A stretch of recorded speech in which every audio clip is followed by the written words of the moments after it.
உங்கள் சத்யாவில் புத்தம் புது ஆஃபர்ஸுடன் அனைத்து பிராண்ட் லேட்டஸ்ட் மொபைல்களும் மிக குறைந்த இஎம்ஐயில் கிடைக்கிறது.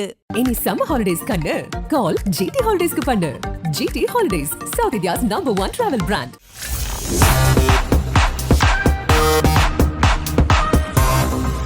ஸ்போர்ட்ஸ் கிடன் யூஎஸ்க்கு வணக்கம். இது சத்யா பிரசன்ட் ஸ்போர்ட்ஸ் கிடன்ஸ் the boundary line show with Muthu, power by GT holidays. நேற்று 2 மேட்ச் நடந்துருச்சு. அந்த 2 மேட்ச்சில் ரொம்ப முக்கியமான மேட்சாக எல்லாரும் எதிர்பார்த்த மேட்சாக இருந்தது. CSK versus Delhi Capitals match தான். சிஎஸ்கே இந்த மேட்சை வந்து தோற்றுந்தாங்க. ஆனாலும் சிஎஸ்கே ஃபேன்ஸ் முகத்தில் ஒரு துளி கூட சோகம் இல்லை. ஏன்னா தோனி பயங்கரமாக நேற்று பெர்ஃபார்ம் பண்ணியிருந்தார். ஸோ இந்த மேட்சை பற்றி, சிஎஸ்கே விசஸ் டிசி மேட்சை பற்றி, சிஎஸ்கே ஏன் தோத்தாங்க அப்படிங்கிறத பற்றி, அண்ட் ஈவினிங் இன்னொரு மேட்ச் நடந்துருந்துச்சு, குஜராத் விசஸ் சன்ரைசர்ஸ் மேட்ச். இந்த 2 மேட்சஸை பற்றியுமே நம்ம முத்துக்கிட்ட நிறைய விஷயங்களை பேசி தெரிஞ்சுக்க போகிறோம். வாங்க. வணக்கம் முத்து ப்ரோ. வணக்கம். பெர்ஃபார்ம் பண்ணாத டீமு, பெர்ஃபார்ம் பண்ணாத பிளேயர்ஸ் எல்லாம் சிஎஸ்கே கூட வந்தால் பெர்ஃபார்ம் பண்ணுவாங்க அப்படின்னு. நேற்று ரிசல்ட் பாருங்க, டெல்லி ஜெயிச்சுட்டு போயிட்டாங்க. அவங்களோட ஃபர்ஸ்ட் விக்ட்ரி.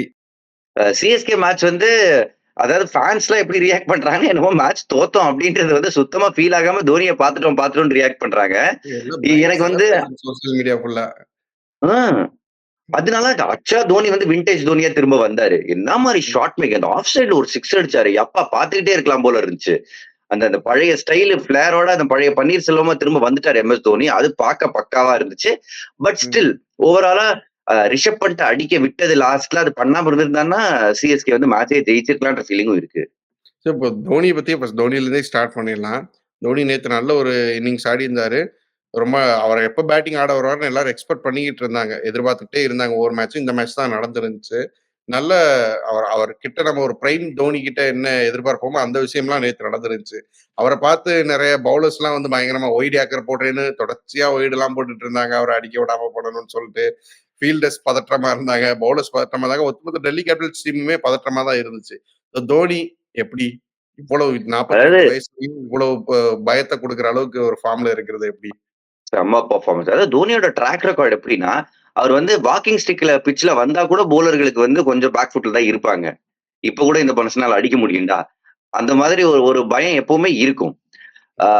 அதுல வந்து இப்ப கலீல் அஹ்மத் வைடு ஆக்கர் போட்டாரு, வைடு போச்சு, அதை பத்தி அவங்க கவலைப்படல. அதுக்கு கொஞ்சம் உள்ள வர பால் அவர் அடிச்ச விதம் தான் சூப்பர். அந்த ஆஃப் சைட்ல அடிச்ச 6ஆ இருக்கட்டும், வந்தோடனே அடிச்ச ஒரு ராக்கெட் 4 ஒன்னு அடிப்பாரு, அதுவும் பயங்கரமான ஷாட்ஸ் சூப்பரா இருந்துச்சு. என்ன ஒரே ஒரு விஷயம் தான், அதாவது சேப்பாக்ல மக்கள் வந்து ஆல்மோஸ்ட் கிட்னியை வித்து டிக்கெட் வாங்கிலாம் உள்ள வந்தாங்க. அவங்களுக்கு கூட தோனியோட பேட்டிங் பார்க்க கிடைக்கல.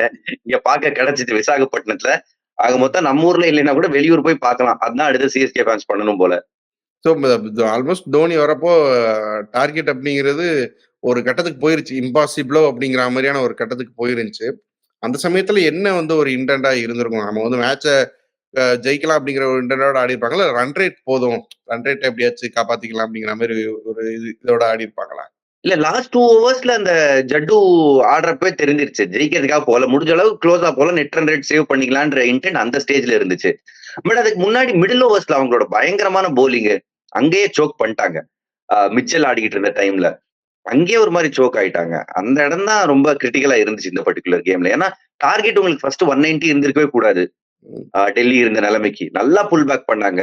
பத்திரனாவோட அந்த மாதிரி ஒரு ஸ்பெல்லுக்கு அப்புறம் அவங்க 190 அடிச்சிருக்காங்கன்னா மிகப்பெரிய விஷயம். பத்ரனா பத்தி பேசுனதுன்னா அப்படியே பவுலிங் பத்தி பேசிட்டு திரும்ப நம்ம பேட்டிங் கொலாப்ஸ்க்கு வரலாம். ஏன்னா பத்ரனா அந்த 2 யாக்கர்ஸ் ஒரு பயங்கரமான யாக்கர்ஸ், ஒரே ஓவர்ல 2 யாக்கர்ஸ் 150 கிலோமீட்டர் பிளஸ்ல, அதுவும் கரெக்டா வந்து இறக்கி இருந்தாரு. அவரோட பவுலிங் பத்தி சொல்லுங்க. ஏன்னா அவர் தான் வந்து கேம்குள்ள திரும்பி வந்து சிஎஸ்கே கொண்டு வந்தார். பவர் பிளேல பிருத்வி ஷா, டேவிட் வார்னர்லாம் நல்லா போயிட்டு இருந்த சமயத்துல திரும்ப பிடிச்சி இழுத்து கொண்டு வந்தது பத்ரனா தான் கொண்டு வந்தாரு. அவரை அதை போக பார்த்தோன்னா ஒரு கேட்ச் வேற பயங்கரமா பிடிச்சிருப்பாரு ஃபர்ஸ்ட். ஒரு பிளேயரா நம்ம பார்த்தா பத்திரனாவா இவரு இந்த சீசன் என்ன தீக்ஷனா கேட்ச பிடிக்கிறாரு, பத்திரனா தாவி கேட்ச பிடிக்கிறாரு. பல சேஞ்சஸ் நம்ம பார்த்துக்கிட்டு இருக்கோம். பத்திரனாவோட போலிங்கை பொறுத்தவரை அந்த ஓவர் டெஃபினட்டா உள்ள எடுத்துட்டு வந்தாரு. பட் அதை follow up overs towards the end இன்னும் ஒரு விக்கெட், ரிஷப் பண்டோட விக்கெட் அங்கதான் காஸ்ட்லியா இருந்துச்சு. ஏன்னா முஸ்தபிசுர் ரஹ்மான் அந்த இடத்துல போய் நோ பால் போடுறாரு, அவரால் கரெக்டா லேண்ட் பண்ண முடியல. அந்த சப்போர்ட் சிஸ்டம் கரெக்டா ஒர்க் ஆகல பத்திரனாவுக்கு. அங்கதான் சிஎஸ்கே அவ்வளவு பெரிய டார்கெட் கன்சிட் பண்ணாங்க. இன்னும் ஒரு விஷயம் நான் அப்சர்வ் பண்ணது என்ன, பத்திரனா ரைட் ஹேண்டர்ஸ்க்கு செம த்ரெட்னிங்கா இருந்தாரு. பட் லெஃப்ட் ஹேண்டர்ஸ்க்கு அவரால் அந்த டெய்லிங் இன் யாக்கர் இன்னும் ஒர்க் இன் ப்ரோக்ரஸ் தான். அவர் வந்து இப்போதைக்கு நம்ம குட்டி மலிங்கா அப்படின்றோம். ஆனா ஃபுல் மலிங்க ஆகுறதுக்கு லெஃப்ட் ஹேண்டர்ஸ்க்கு எதிராகவும் அதே அக்யூரசி அதே மாதிரி பிளான்ஸை எக்ஸிக்யூட் பண்ற ஒரு விஷயம் நடந்துச்சுன்னா சிஎஸ்கேவுக்கு போக போக நல்லது. பத்திரனாவோட அந்த ஸ்பெல்லை தவிர வேற எந்த ஸ்பெல்லுமே உங்களுக்கு த்ரெட்னிங்கா இல்லையா? தீபக் சஹர் நியூ பால்ல விக்கெட் எடுக்கலைன்னா ரொம்ப ரொம்ப கஷ்டம். அங்க வந்து ஒரு பெரிய லான்ச் பேட் எடுத்துடுறாங்க. அவர் வந்து இப்போ அவர் கரியர்ல அவர் ஐபிஎல் ஆட ஆரம்பிச்சதுல இருந்து பவர் பிளேல அவர் எடுத்த நம்பர் ஆஃப் விக்கெட்ஸ் வேற யாருமே எடுத்தது இல்லை, எந்த பவுலருமே எடுத்தது இல்லை. ஸோ மிஸ்டர் பவர் பிளே அவர் ஒரு சில நாள் ஃபயர் ஆகலைன்னா இந்த மாதிரி பிரச்சனை வரும். சேப்பாக்குள்ள நடந்த 2வது மேட்ச்ல ஃபயர் ஆனாரு. இந்த மேட்ச்ல அவர் வந்து ஃபயர் ஆகல, நியூ பால்ல விக்கெட் எடுக்க முடியல. அது ஒரு பிரச்சனையா இருந்துச்சு இந்த பர்டிகுலர் மேட்ச்ல. And towards end Mustafizur Rahman top wicket taker, அவருக்கு ஒன் ஆஃப் டேயா போச்சு. இந்த டீம்ல என்ன பிரச்சனைனா இவங்க 5 பவுலர்ஸோட போறாங்க. ருத்ராஜ் கேக்வாட் கிட்ட மேட்ச்க்கு அப்புறம் கேட்டாங்க, அதை எப்படியாவது ரீதிங்க் பண்ணுவீங்களா? அவர் எந்த பிரச்சனையும் இல்ல அப்படின்ட்டாரு. 2 ஆப்ஷன் இருந்தாங்க. உங்களுக்கு வந்து ஒரு மிச்சல் இருக்காரு, ரச்சின் ரவீந்திரா இருக்காரு. மேபி பிரச்சனைன்றது முன்கூட்டியே தெரிஞ்ச ஒரு 2 ஓவர் அங்கேயே தள்ளலாம் இந்த பவுலர்ஸ் கிட்ட இருந்து. பார்த்தோன்னா டாஸ்ல பார்த்தோம்னா இவர் பண்டுமே சொல்லியிருந்தாரு, இது ஒரு நல்ல ஒரு பேட்டிங் விக்கெட், ஃபர்ஸ்ட் பேட் பண்ணி நல்ல ஸ்கோர் செட் பண்ணலான்ற கூட சொல்லியிருந்தாரு. அப்புறம் மிட் இன்னிங்ஸ்ல பார்த்தோன்னா டேவிட் வார்னர் வந்து ஒரு 200 பிளஸ் எடுத்திருக்கலாம். பட் இருந்தாலுமே இது ஒரு ஓகேவான ஸ்கோர், வின் பண்றதுக்கான ஒரு ஸ்கோர் தான் அப்படின்னு சொல்லிட்டு போயிருந்தாரு. ஆனா சிஎஸ்கே பொறுத்த வரைக்கும் பேட்டிங் வந்து ஸ்டார்டிங்ல இருந்தே கொஞ்சம் பிரச்சனையாவே தான் இருந்துச்சு. குறிப்பா பவர் பிளேல பார்த்தோன்னா ஒரு 31 ரன்னோ 32 ரன்னோ தான் எடுத்திருந்தாங்க. ஓப்பனர்ஸ் 2 பேருமே சிங்கிள் டிஜிட்ல அவுட் ஆகியிருந்தாங்க. ஐபிஎல் ஹிஸ்டரியிலேயே வந்து ரன் சேஸ்ல சிஎஸ்கேவோட 2 ஓப்பனர்ஸ் வந்து சிங்கிள் டிஜிட்ல அவுட் ஆகுது, இதான் ஃபர்ஸ்ட் டைம்னு வேற சொல்றாங்க. ஸோ அவங்க ஒரு நல்ல மொமெண்டம் ஸ்டார்ட்ல கிடைச்சிருந்தா இந்த கேமோட ரிசல்ட் வந்து வேற மாதிரி மாறி இருக்கும் இல்லையா? எக்ஸாக்ட்லி. உங்களுக்கு 190 சேஸ் பண்றப்ப உங்களுக்கு ஸ்டார்ட் ரொம்ப முக்கியம். அண்ட் பவர் பிளேல ரன்னும் வரல, விக்கெட்டும் போச்சுன்றப்ப அதுக்கப்புறம் கம்பேக் ரொம்ப கஷ்டம். அதாவது விசாகப்பட்டினம் வந்து சென்னையோட ஹோம் மேட்ச் மாதிரிதான் இருக்கும் அப்படின்னு நம்ம எல்லாம் நினைச்சுக்கிட்டு இருந்தோம். ஆனா டெல்லி டீம் வந்து இங்க விளையாடுறதுக்கு முன்னாடி ஒரு ஐபிஎல் ஆரம்பிக்கு முன்னாடி 10 நாள் கேம்ப் நடத்துறாங்க வைசாக்ல. சோ கண்டிஷன்ஸை பெட்டரா புரிஞ்சுக்கிட்டாங்க. பிளான்ஸ் பயங்கரமா இருந்துச்சு. அங்கதான் Ricky Ponting and Sourav Ganguly team மேனேஜ்மெண்ட்டுக்கு வந்து பாராட்டுகள். ரச்சின் ரவீந்திராவுக்கு ஆஃப் சைட்ல போடுறாங்க. அவர் அதை ஸ்ட்ரெயிட்டா அடிக்க பாக்குறாரு. ஆஃப் சைட்லயே அடிக்கலாம் பவர் பிளேல. அந்த கட் ஷாட், ஒரு அப்பர் கட், அந்த மாதிரி ஆப்ஷன் அவர்கிட்ட இல்லாம போச்சு. அதை ஹோம்ஒர்க் பண்ணிருந்தாங்க. அதுக்கப்புறம் வந்து ருத்ராஜ் கேக்வாடுக்கு அந்த லெஃப்ட் ஆர்ம் சீமர் ப்ராப்ளம் இருக்கு, கோயிங் அக்ராஸ். உள்ள வர பாலுக்கும் கடந்த சீசன்ல வந்து ஒரு ட்ரெண்ட் போல்ட் மாதிரி ஒரு போலர் கிட்ட அவர் வந்து அவுட் ஆயிருக்காரு. நிறைய நட்ராஜன் கிட்ட கூட ஒரு தடவை போல்ட் ஆயிருக்காரு உள்ள வர பால்ல. வெளியே போற பாலையும் அவர் ஒரு மாதிரி தேடிக்கிட்டு போறாரு. கலீல் அஹமதுக்கு அப்படிதான் விக்கெட் கிடைச்சிச்சு. அந்த பால் ஆக்சுவலா விடலாம் அவரு. அதுக்கப்புறம் ஒரு 2 ஓவருக்கு அப்புறம் ரன் அடிக்கலாம். இவங்களும் என்ன பண்ணாங்க, டெல்லியுமே ஓபனர்ஸ் வந்து ஃபர்ஸ்ட் 4 ஓவர்ஸ்ல 24 தான் இருந்துச்சு. கடைசி 2 ஓவர் ஆஃப் பவர் பிளேல தான் அவங்க வந்து ரன் அடிச்சு 60 வரைக்கும் எடுத்துட்டு போனாங்க ஸ்கோரை. சோ அங்கிருந்து இப்ப ஒரு ஓவர் போகுது, பரவாயில்ல பவுலர் போடட்டும், நல்லா போடுறாருன்னா அந்த பாலை விட்டு ஆடலாம் அப்படின்றது போக போக ட்ரை பண்ணுவாங்கன்னு நினைக்கிறேன். ஸோ சிஎஸ்கே கொஞ்சம் கேமுக்குள்ள கொண்டு வந்தது பார்த்தோன்னா பவர் பிளேக்கு அப்புறம்னா ரஹானி கொண்டு வந்தாரு. கொஞ்சம் நல்லா ஆடி ஸ்ட்ரைக் ரேட் நல்லா வச்சு திரும்ப உள்ள கொண்டு வந்தாரு. இன்னும் கேம் கையை விட்டு போகல அப்படிங்கிற நிலைமை கொண்டு வந்தாரு. ஆனா இன்னொரு எண்ட்ல இருந்து சப்போர்ட்டே வந்து கிடைக்கல. நம்ம இந்த சீசன்ல சிஎஸ்கேவோட பெர்ஃபார்மன்ஸை பார்த்துருக்கிறோம். அப்படி ஃபயர் போரா உள்ள வந்தா பெரிய பெரிய ஷாட்ஸா ஆடணும், நல்ல ஸ்ட்ரைக் ரேட்ல ஆடணும் அப்படிங்கிற ஐடியாவோட தான் ஆடுறாங்க. ஆனா நேத்து வந்து அது பலிக்காம போயிருந்துச்சு. டேரில் மிச்சல் நல்லா ஆடல, நல்ல ஸ்ட்ரைக் ரேட்ல ஆடல. சிவம் துபே அவர் வந்து ஒரு 105 தான் அவரோட ஸ்ட்ரைக் ரேட் நேத்து. ஜடேஜா அவருமே 120 ஸ்ட்ரைக் ரேட்ல தான் ஆடி இருந்தாரு. ஸோ இப்படி அந்த மிடில் ஆர்டர் பேட்ஸ்மேன்ஸ் வந்து கண்டினியூஸா வந்து இது பண்ணாம இருந்தது. இந்த மிடில் ஓவர்ஸ் வந்து யூட்டிலைஸ் பண்ணாம இருந்தது ஒரு பெரிய பிரச்சனையாவும் இருந்துச்சு நேத்து. ஏன் மிஸ் ஆச்சுன்னு நினைக்கிறீங்க? ஏன்னா அவங்க என்ன பண்ணிட்டாங்கன்னா, இப்ப லக்கிலி ஃபார் டெல்லி குல்தீப்புக்கு வந்து ஒரு இன்ஜுரி இருந்துச்சு. சிவம் துபே ஸ்பின்னர்ஸை பயங்கரமா அடிப்பாருன்னு தெரியும். சோ அவங்க வந்து 5 மீடியம் பேசர்ஸ் பிளஸ் இம்பாக்ட் சப்பா இந்த ஷேக் ரசிக் சலாம் எடுத்துட்டு வந்தாங்க, Jammu Kashmir player. So 6 pacers ஆயிட்டாங்க. அண்ட் சிவம் துபேக்கு தேவையான ஸ்பின்னர்ஸை கண்ணுல காட்டல, ஜடேஜாவுக்கு தேவையான ஸ்பின்னர்ஸை கண்ணுல காட்டல. இருந்தவங்க எல்லாம் என்ன லைன் அண்ட் லென்த்ல போட்டாங்க. அதாவது டெல்லியோட A1 கேம் நேத்து வெளியே வந்துச்சு. இல்ல இந்த 2 பாயிண்ட் சிஎஸ்கேவுக்கு வந்து முக்கியம். ஏன்னா இப்போ ஹோம்ல வந்து 7 மேட்ச் விளையாடுவாங்க. சோ 7ல வந்து 5 மினிமம் ஜெயிப்பாங்க. அது ஒரு கணக்கு போடுவாங்களா, ஒரு 5 ஏதாவது 2 டீம் வந்து எப்படியாவது அப்செட் பண்ணுவாங்க. சோ அதுக்கப்புறம் நீங்க அவேல ஒரு 2-3ஆவது ஜெயிக்கணும் கம்ஃபர்டபுளா இருக்கிறதுக்கு. சோ 2-3 இல்ல, அதை தாண்டி இன்ஃபேக்ட் 4 மேட்ச் ஜெயிக்கணும்னு வைங்களேன். அதுல ஒரு மேட்ச் இந்த மேட்ச் டெல்லி வைசாக், அந்த மேட்ச் இப்ப கையை விட்டு போச்சு. ஸோ இப்போ நம்ம வந்து நீங்க சொன்னீங்க அவே கணக்கு, ஹோம் கணக்குலாம் சொன்னீங்க. பட் இருந்தாலும் ருத்ராஜ் வந்து ரொம்ப கூலா தான் வந்து பேசுறாருல்ல. இன்னும் 2-3 பவுண்டரி சேர்த்து அடிச்சிருந்தோம்னா இந்த மேட்சை வந்து முடிச்சிருப்போம். இல்ல ஃபீல்டிங்ல 2-3 நல்ல சேவ் பண்ணியிருந்தோம்னா மேட்சை வந்து நான் எங்க பக்கமா கொண்டு வந்திருப்போம். அவர் ஒரு மாதிரி ரொம்ப கூலா ஒரு மாதிரி நல்லா தான் வந்து ஹேண்டில் பண்ற மாதிரி தெரியுது இல்லையா? இந்த மாதிரி இல்ல பேசுறது பேசலாம். அது என்னதுன்னா கடைசியில இப்போ லக்னோ அன்னைக்கு ராஜஸ்தானோட 20 ரன்ல ஜெயிச்சாங்க.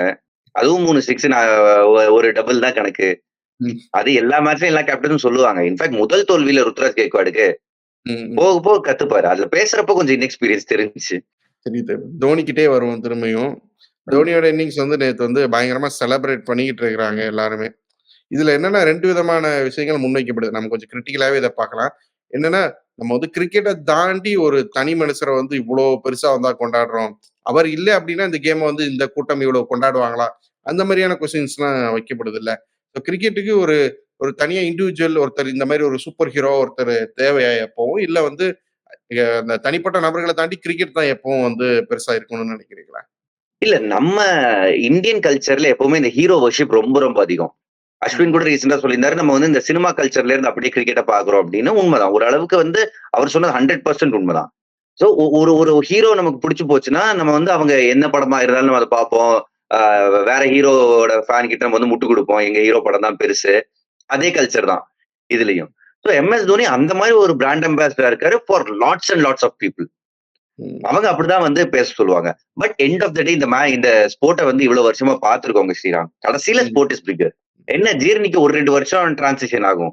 இன்ஃபாக்ட் ம். நமக்கு தெரியும். சச்சின் டெண்டுல்கருக்கு அப்புறம் கிரிக்கெட் இருக்குமா அப்படின்னு நம்ம நினைச்சோம். ம். அதுக்கப்புறம் ஒரு விராட் கோலிய பார்க்கிறோம். இப்ப நிறைய பேர் விராட் கோலி ஃபேன்ஸ கேட்டீங்கன்னா, கோலிக்கு அப்புறம் கிரிக்கெட் இருக்குமா ம். அப்படின்றாங்க. அதுக்குள்ள சுப்மன் கில் வந்தாச்சு. ம். சோ கேம் போயிட்டே தான் இருக்கும். Game is bigger then any individual. நமக்கு அந்த காலகட்டத்துல நம்ம அசோசியேட் பண்ணுவோம் அவங்களோட. அது ஒரு மட்டும் தான். பேட்டர்ன் அப்படி பாஸ் ஆகிட்டே தான் இருக்கும் அப்படிங்கிறீங்க. நிச்சயமா, நிச்சயமா. ஹீரோ வொர்ஷிப் தொடரும். அதே மாரி இந்த பேட்டர்ன் பாஸ் ஆகிட்டே தான் இருக்கும். ஒருத்தர் கடைசியில இப்ப எப்படி ஒரு ஒரு ஒரு 10 வருஷத்துக்கு அப்புறம் தோனி ஃபேன்ஸ்ன்றவங்களோட எண்ணிக்கை குறையும். அன்னைக்கு என் தலைவன் எப்படி பண்ணான் பாத்தியா? அப்படின்ற மாரி தான் பேசுவோம். இப்ப நம்ம டெண்டுல்கர் ஃபேன்ஸ்லாம் எப்படி பேசிக்கிட்டு இருக்கோம்? இப்ப வந்து விராட் கோலியோட ஏதாவது ஒரு இன்னிங்ஸ் பாக்குறப்ப 98ல சச்சின் டெண்டுல்கர் ஆஸ்திரேலியாவ அடிச்ச ஒரு அடி இருக்கே, ம். 2K கிட்ஸ்க்குலாம் அது தெரியவே தெரியாது. அவங்க பொறந்திருக்க கூட மாட்டாங்க. ம். நமக்கு தெரியும் அது எவ்வளவு பெரிய இன்னிங்ஸ்ன்னு. பட் இது மாரி போய்க்கிட்டே தானே இருக்கும் சைக்கிள். இந்த விதத்துல பார்த்தோம் அப்படின்னா வந்து தோனியே வந்து மேல இறங்கியிருக்கலாம். தோனியே அவ்வளவு கடைசியில வந்து இறங்குறாரு. கடைசி பேட்டரா வந்து இறங்குறாருன்னு சொல்லிட்டு, அதுவுமே வந்து ஃபேன்ஸ் வந்து பயங்கரமா கொந்தளிச்சுக்கிட்டு இருக்கிறாங்க. இவ்வளவு நல்ல டச்ல இருக்கும்போது நீங்க ஏன் கடைசியில வரணும் அப்படின்னு. ஆக்சுவலா செம்ம டச்ல இருக்காரு. நல்ல கேள்வி. இது ரொம்ப நல்ல கேள்வி. இவ்வளவு நல்ல டச்ல இருக்கும்போது ஏன் இவ்வளவு கீழ வராரு? இன்னும் கொஞ்சம் மேல வரலாமே அப்படின்ற எண்ணம் எல்லார் மனசுலயும் இருக்கு. பட் அவருக்குன்னு ஒரு செட் ஆஃப் பிளான்ஸ் இருக்கு. அவர் இந்த கடைசி 10 பால் ஆடுறதா பிளான். அவரால அதுக்கு மேல ஆட வேண்டாம். மேட்ச் முடிஞ்சோன்னு பாத்தீங்கல்ல, கால்ல அந்த ஐஸ் பேக் வச்சு நின்னுகிட்டு இருந்தாரு கிரவுண்ட்ல. ம். சோ அவர் குடுத்திருக்கிற ரோல் இந்த ஃபுல் 20 ஓவர் கீப்பிங், ஒரு 10 பால் பேட்டிங். ஸோ நம்ம வந்து பேட்டிங்க தாண்டி தோனியோட பேட்டிங் தாண்டி நேத்து பார்த்தோம்னா வந்து அவர் வந்து 300வது டிஸ்மிஸல் பண்ணியிருக்காரு as a wicket கீப்பரா.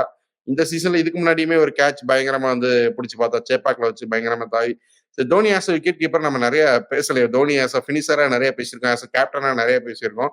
But Dhoni as a wicket கீப்பரா அவர் எவ்வளவு பெரிய அசட் அப்படிங்கிறது வந்து பெருசா எங்கேயும் பேசின மாதிரியே தெரியல. So Dhoni as a wicket keeper அவரோட ரெக்கார்ட்ஸ் எப்படி?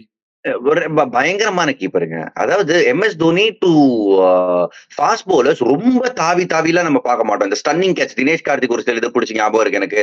ரிதிமான் சாஹா அந்த மாரி பிடிப்பாரு. சோ தோனி வந்து அவ்வளவு கூட அவசியம் இல்ல. அவர் வந்து அப்படியே கைய ஸ்ட்ரெச் பண்ணி கிரவுண்ட் கவர் பண்ணுவாரு. அது அது ஒரு ஃபேக்டர். ஃபாஸ்ட் பவுலர்ஸ்னு வரப்ப இன்னும் இப்ப சாஹாலாம் ரொம்ப க்ளோஸ். அவரும் பயங்கரமான கீப்பர். பட் ஸ்பின்னர்னு வரப்போ எம்.எஸ். Dhoni master class. நெறைய டென்னிஸ் பால் கிரிக்கெட் விளையாடினதுனால, அவர் வந்து இப்ப டென்னிஸ் பால் எல்லாம் கீப்பிங் பண்ணுவோம். உட்கார மாட்டோம். பால் வந்தோனே இப்படி புடிச்சு அடிப்போம். அத ரிசீவ் பண்ணிட்டு இப்படி பண்ண மாட்டோம். அதனாலதான் நெறைய தடவை வேற ஒரு கீப்பரா இருந்தா, அந்த ஃபிராக்ஷன் ஆஃப் செகண்ட்ல பேட்டரோட காலோ, பேட்டோ உள்ள வந்துரும். தோனி அப்படியே புடிச்சு அடிப்பாரு. அத நேத்தைக்கு பார்த்தோம். அண்ட் ஒரு ஒரு எட்ஜ் படுறப்ப கூட டப்புன்னு அவரோட கை போயிருச்சு. இது நெறைய டென்னிஸ் பால் கிரிக்கெட் அவர் விளையாடி அவர்கிட்ட வந்த ஸ்கில். ஸ்பின்னர்ஸ்னு வரப்போ தி பெஸ்ட் கீப்பர் எவர் தோனி தான். சரி, நேத்து இன்னொரு மேட்ச் நடந்துச்சு. நம்ம அத பத்தியுமே பேசி ஆகணும். ஓ நடந்துச்சுல்ல? குஜராத் ம். ஸோ குஜராத் வந்து அந்த மேட்ச வந்து ஜெயிச்சிருக்கிறாங்க. ஸோ நீங்க சொன்ன மாரியே வந்து உங்க ஹார்ட் சொன்ன மாரியே வந்து குஜராத் தான் ஜெயிச்சிருக்கிறாங்க. பவுலிங் நல்லா பண்ணாங்க. சன்ரைசர்ஸ் வந்து அவங்களோட அந்த ஹார்ட் ஹிட்டர்ஸ வந்து நல்லா கண்டெயின் பண்ணி அவங்கள வந்து குயிக்கா வந்து விக்கெட்ஸ் எடுத்தாங்க.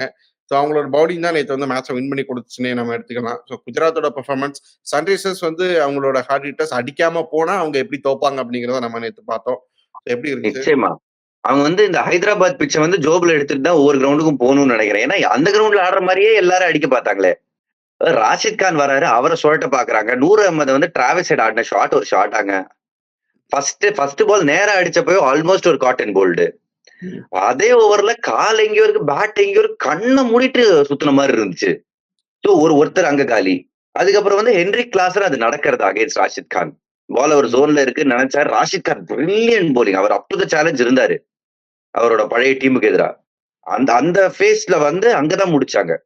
அங்க ஒரு மாதிரி கண்ட்ரோல் பண்ணிட்டாங்க. அண்ட் நான் ஏற்கனவே சொன்னேன் நேற்று மேட்ச் பத்தி பேசுறப்போ, ஜிடியோட ரேடார் 160 to 180. இதுக்கு மேல அவங்களால சேஸ் பண்ண முடியாது. டார்கெட் கரெக்டா 160 வந்துச்சு. அவங்களோட பேட்டிங் ரொம்ப கூலா பண்ணிட்டாங்களே. கொண்டு போய் தான் ஜெயிச்சிருக்கிறாங்க. ஆனா பெருசா ஹிக்கப் எதுவும் இல்லைங்க. அது ஸ்கோர் கார்டுல பாக்குறப்ப கடைசி ஓவர் வரைக்கும் போச்சு அப்படின்னு நம்ம சொல்றோம். பட் ரொம்ப கம்ஃபர்டபிளா இருந்தாங்க. அதுக்கப்புறமும் நிறைய பேட்டிங் இருந்துச்சு அவங்களுக்கு. மும்பை ராஜஸ்தான் இன்னைக்கு ஒரு மேட்ச் இருக்கு. சரி, ஏதாச்சும் ரெக்கார்ட்ஸ் வச்சிருப்பீங்களே கண்டிப்பா. ரெக்கார்ட்ஸ் இருந்தா இந்த ராஜஸ்தான் ராயல்ஸ் டீமே ரொம்ப பெக்யூலியரான டீம். அவங்க வந்து இந்த WWE ராண்டி ஆர்டன் ஒரு பேர் சொல்லுவாங்க, ஜெயண்ட் கில்லர் அப்படின்னு. பெரிய பிளேயர்ஸ வந்து சாய்க்கிறதுல இவங்க வந்து கில்லாடி. நிறைய தடவை சிஎஸ்கே இவங்க கிட்ட தோத்துருக்காங்க, எம்ஐ இவங்க கிட்ட தோத்துருக்காங்க. ஓவராலா பாத்தீங்கன்னா எம்ஐ வந்து 15 ஜெயிச்சிருக்காங்க, ஆர்ஆர் 12 ஜெயிச்சிருக்காங்க அகேன்ஸ்ட் ஈச் அதர். 2021 இருந்து எம்ஐ 4 தடவை ஜெயிச்சிருக்காங்க, ஆர்ஆர் ஒரே ஒரு தடவை தான் ஜெயிச்சிருக்காங்க. வாங்கேடே ஸ்டேடியம்ல எம்ஐ 5, ஆர்ஆர் 3 ரெக்கார்ட் இருக்கு ஹிஸ்டாரிக்கலா ஐபிஎல்ல. சோ என்ன எம்ஐ பக்கம் தான் பலம் அதிகம். ஆனா ஆர்ஆர் அப்பப்ப சர்ப்ரைஸ் பண்ணுவாங்க. இப்ப போன வருஷம் எடுத்துக்கோங்களேன், 200 ரன்னுக்கு மேல அடிச்சாங்க. ஜெய்ஸ்வால் ஒரு செஞ்சுரி அடிச்சாரு. அப்படியே அந்த மேட்சை தோப்பாங்க. டிம் டேவிட் கடைசியில வந்து டமால் டிமில்னு ஜேசன் ஹோல்டர் ஒரு காட்டி மேட்சை முடிச்சிருவாரு. சோ அது வந்து ராஜஸ்தான் ஜெயிக்க வேண்டிய மேட்ச் எம்ஐ பக்கம் போயிடும். என்னோட prediction I am going with RR. ஏன்னா அவங்க அப்பப்ப சர்ப்ரைஸ் பண்ணுவாங்க. இந்த கிரவுண்ட்ல வந்து பட்லருக்கு ஆவரேஜ் 69, ஸ்ட்ரைக் ரேட் 152. அவர் மும்பை இந்தியன்ஸ்க்கு எதிராக 8 இன்னிங்ஸ்ல 5 50+ ஸ்கோர் அடிச்சிருக்காரு. ஜெய்ஸ்வாலோட home ground Ranji trophy cricket அவ்வளவு விளையாடி இருக்காரு இந்த கிரவுண்ட்ல. அவரோட strike rate against MI 178 and வாங்கேடையில் 173. சாம்பிள் சைஸ் குறைவு தான், அதை இல்லைன்னு சொல்லல. போன தடவை செஞ்சுரி அடிச்சாரு. சோ அந்த ஸ்டார்ட் முக்கியம். எனக்கு இன்னமும் மும்பை இந்தியன்ஸ்ல அந்த குழப்பம் இருக்கா அப்படின்றது தோணுது. நேற்றுக்கு ஒரு வீடியோ பார்த்தோம், ரோஹித் சர்மா மட்டும் பிராக்டிஸ்க்கு டீம் பஸ்ல போகாம தனியா ஒரு கார்ல போனாரு. பட் கிரவுண்டுக்குள்ள இருந்த ரிப்போர்ட்டர்ஸ் எழுதின ஆர்டிகிள் நான் படிச்சப்போ அந்த மாதிரி எந்த குழப்பமும் இல்ல அப்படின்னு சொல்லியிருந்தாங்க. சோ அது எந்த அளவுக்கு உண்மைன்னு தெரியல. அப்புறம் ஏன் அவர் டீம் பஸ்ல போகாம தனியா போனாருன்னு தெரியல. பட் இதுக்கு முந்தின சீசன்ஸும் அவர் டீமுக்குன்னு ஒரு கார் இருக்கும், பிராண்டட் கார்ல அவர் போகிறத நான் பாத்திருக்கேன். பட் இந்த தடவை அவரோட சொந்த கார்ல போற மாதிரி இருந்துச்சு. இதே மாதிரியுமே நிறைய பேரு ரிப்போர்ட்ஸ் எழுதியிருந்தாங்கல்ல, ஒரு மாதிரி செய்திகள்லாம் வந்துருச்சுல. ஹர்திக் தலைமையில ஒரு குழு இருக்கிறாங்க, ரோஹித் தலைமையில ஒரு குழு இருக்கிறாங்க அப்படிங்கிற மாதிரி எல்லாமே கூட ஆர்டிகிள்ஸ் எல்லாமே வந்துருந்துச்சு. பட் அதெல்லாம் எந்த அளவுக்கு உண்மை அப்படிங்கிறது தெரியல. ரொம்ப அதெல்லாம் நம்ம பேசவும் முடியாது வெளியே இருந்துக்கிட்டு அதை பத்தி எல்லாம். ஆமாங்க. பட் என்னன்னு தெரியல. அதாவது ஒரு வெற்றி கிடைக்கணும் இது எல்லாமே மாறுறதுக்கு. அண்ட் இன்ஸ்ட்ரக்ஷன் இப்ப அவங்களோட ஹோம் கிரவுண்ட் அங்க ஹார்திக் பாண்டியாக்கு எப்படி ரிசப்ஷன் இருக்கும்னு நமக்கு தெரியல இப்போதைக்கு. ஏன்னா அங்க இப்போதைக்கு அறிவுறுத்தப்பட்டிருக்கு அப்படின்னு கேள்விப்பட்ட. அந்த மாதிரி எதுவும் நடக்கக்கூடாது, நடக்காம பாத்துக்கணும் கட்டுப்படுத்த முடியும்னு நினைக்கிறீங்களா? ஒரு அளவுக்கு முடியும். இந்த மாதிரி நீங்க பண்ணீங்கன்னா உங்களை நான் ஸ்டாண்டை விட்டு வெளியே அனுப்பிடுவேன் அப்படின்னு சொல்லலாம். ஏன்னா இந்த கிரவுண்ட்ல எனக்கு ஞாபகம் இருக்கு, ஒரு சீசன் என்ன நடந்துச்சுன்னா, எந்த சீசன் கம்பேக் சீசன் நினைக்கிறேன், yellow flags were not allowed அந்த சீசன் வான்கடையில. அதுவும் நடந்துச்சு. பட் அதுக்கு லாஸ்ட் சீசன்ல அந்த மாதிரி எல்லாம் எதுவும் நடக்கல, ஒர்க் அவுட் ஆகல. ஒரு சில சீசன் நடந்திருக்கு, நானே பாத்திருக்கேன், கேள்வியும் பட்டிருக்கேன். சோ ஹார்திக் பாண்டியாவுக்கு ரிசப்ஷன் எப்படி கிடைக்குதுன்றது ஒரு ஃபேக்டரா இருக்கும். அண்ட் அவரோட கேப்டன்சி எப்படி பண்ண போறாருன்னு ஒரு நம்பர் பாருங்களேன். இப்போ அவர் வந்து ஐபிஎல்ல கேப்டன் ஆகிறதுக்கு முன்னாடி 92 மேட்ச் விளையாடினாரு. அதுல 6 தடவை தான் ஓப்பனிங் போலிங் போட்டாரு. இதுவே அவர் கேப்டனா 33 மேட்ச் ஆடி இருக்காரு. அதுல 17 தடவை அவர் தான் ஓப்பனிங் போலிங். அதையதான் நான் சொல்ல வந்தேன். வேற சிங்கதான். இப்ப போன மேட்ச்ல பும்ராவை யூஸ் பண்ணாதது ஒரு பிளண்டர். பட் அத வந்து அக்செப்ட் பண்ணிக்கிட்டா மூவ் ஆன் பண்ணலாம். இப்ப டிராவிஸ் ஹெட் அந்த அடி அடிச்சுக்கிட்டு இருக்கும் போது அபிஷேக் சர்மாவும் நீங்க ஆப்வியஸ்லி உங்க கோ டு போலருக்கு போகணும். இல்ல நான் கடைசியில தான் வச்சுப்பேன்னா 277 தான் கொடுப்பாங்க. ஸோ கொஞ்சம் பிளெக்சிபிளா இருக்கணும் அந்த இடத்துல. மேபி வர கேம்ஸ்ல அவங்க வந்து பண்ணுவாங்களா இருக்கும். இந்த கேம்ல இன்ஃபேக்ட் பண்ணணும். இதே மாதிரி அவங்க வந்து இப்ப பட்லருக்கும் ஜெய்ஸ்வாலுக்கும் நல்லா பட்டுக்கிட்டு இருக்கும்போது பும்ராவுக்கு கொடுக்க மாட்டேன்னு அடம் பிடிச்சிட்டு நின்னாங்கன்னா மறுபடியும் ஒரு 200 ஈஸியா வரும். ஓகே, இந்த மேட்ச் ஆர்ஆர் ஜெயிப்பாங்க அப்படின்ட்டீங்க. பிளேயர் ப்ரெடிக்ஷன்ல எந்த பாருங்க இல்ல, அதாவது இது வந்து மும்பை இந்தியன்ஸோட ஃபோர்ட்ரஸ். நான் அதை டினையே பண்ணல. அவங்களோட பேட்டிங் சூப்பர். போன தடவை ஆர்ஆர் 200 212 அடிச்சும் இங்க வந்து தோத்துருக்காங்க. அந்த ஃபேக்டர்ஸ்ல ஆர்ஆருக்கு அகேன்ஸ்டா இருக்கு. பட் மும்பை இந்த வி சேகர் படத்துல வர மாதிரி ஒன்னா விளையாடுவாங்களா, இல்ல விசு படத்துல வர மாதிரி நடுவுல கோடு போடுவாங்களா, அதுதான் கடைசியில மேட்சோட போக்க டிட்டர்மின் பண்ணும். ஃபேன்ஸ் நடுவுல பூந்து என்ன பண்ண போறாங்க அதுவும் வந்து முக்கியம். ஹர்திக் எப்படி ரிசீவ் பண்ண போறாங்க அப்படிங்கிறதும் முக்கியம். ஸோ நீங்க அதெல்லாம் வந்து நீங்க ஒரு கெஸ் கொடுங்களேன் எனக்கு எப்படி ரிசீவ் பண்ண போறாங்கன்னு. மேபி ஃபர்ஸ்ட் 2 மேட்ச் பார்த்துட்டு நம்ம டீம் எப்படி இருந்தாலும் நம்ம பையன் அப்படின்னு வந்து ஒரு சப்போர்ட்டிவா பண்ணலாம் அது அப்படின்னு நினைக்கிறேன். அது நிச்சயமா வரும். என்னைக்கு வரப்போகுதுன்றதுதான் கேள்வி. சரி, இப்ப பிளேயர்ஸ் ப்ரெடிக்ஷன் போயிடலாம். எந்த பிளேயர்ஸ்? ஆம், 2 டீம். எனக்கு வந்து பும்ரா. பும்ரா. அதாவது மும்பை இந்தியன்ஸ் டீம்ல பும்ராவோட எக்கானமி ரேட் வந்து 6 பாயிண்ட் சம்திங். அடுத்த best bowler Gerald Coetzee 10 point something. So பும்ராவை நம்பிதான் இருக்காங்க போலிங்னு வரப்போ.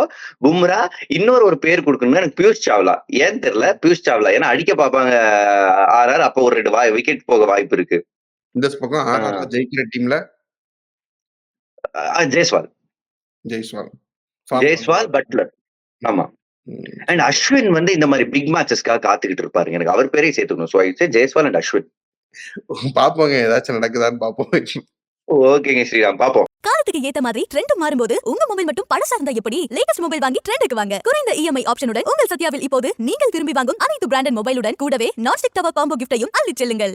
இனி சம்மர் ஹாலிடேஸ் கண்ணு கால் ஜிடி ஹாலிடேஸ்க்கு பண்ணு. GT holidays, south India's number 1 travel brand.